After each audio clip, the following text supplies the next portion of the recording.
This is Nani. She, like many other young adults, is obsessed with being on her phone, more specifically, posting her perfect life on social media.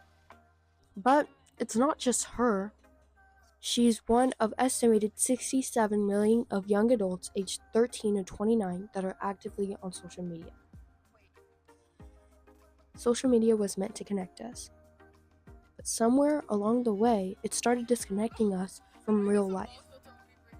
We spent hours curating the perfect image, crafting the perfect post. But are we actually living? Many studies show that young adults spend an average of 4.8 hours per day on social media, with over 60% checking their phone within 5 minutes of waking up.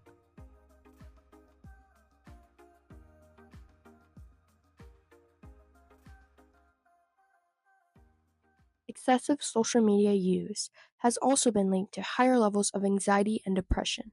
Given these statistics, we asked Dr. Brooke Bays, Associate of Psychology at Oglethorpe University, on the psychological impact of this much online usage.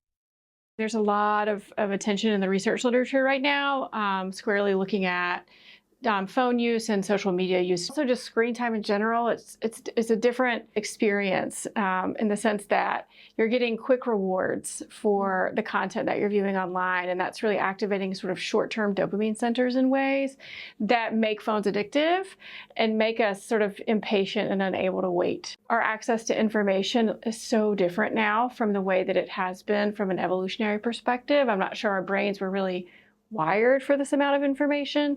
Social media in particular is interesting because you just see examples of what everyone else is doing all the time. That can put a lot of pressure on you because you're not doing the same things.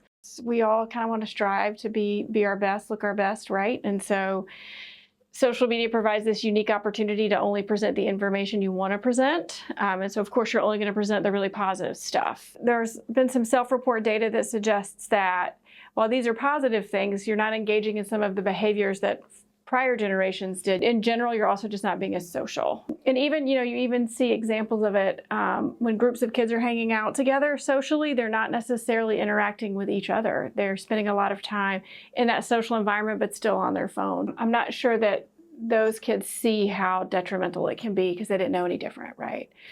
Okay.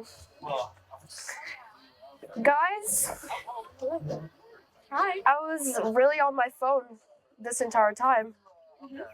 Okay. Like, I was on my phone the entire time on purpose. I felt bad because I felt like we were leaving you out. But okay, but why? Yeah. Documentaries about like teenagers when they're on their phone, like with their friends, and I wanted to see like how y'all react. I feel like we were on our phones too, though. Yeah, low-key. Yeah. But that's kind of like the effect it puts on. If like I'm on my phone the entire time, you guys will be like, oh, let me go on my phone too. Yeah. So that's why I was like taking pictures, and it's just like a reflex, I guess. Did you notice how much I was on my phone?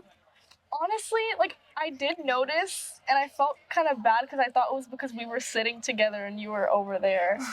But I didn't really notice that much.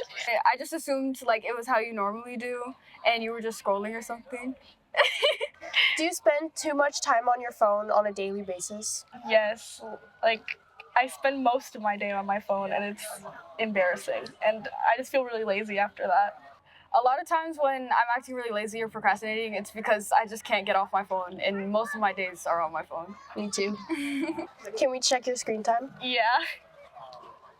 Okay. One of the biggest costs associated with social media time is sort of an opportunity cost. In other words, if you weren't spending 5 hours a day on social media apps, what could you be spending 5 hours a day doing instead? And to me, that seems to be one of the biggest problems with screen time and phone use. Our generation is more connected than ever, but at what cost? Maybe it's time to stop performing and start living. It's okay to use your phone to capture memories, but don't let it replace living them. Social media should be a tool, not a barrier between you and real life. Check your screen time. Are you really present in your own life? I think I want to just like learn how to like live in the moment, especially when I'm with my friends, because I think I struggle with like scrolling or like taking pictures a lot, and I want to just like learn to like just enjoy what's happening right now instead of what's on my phone. Yeah. Stop posting all that damn story.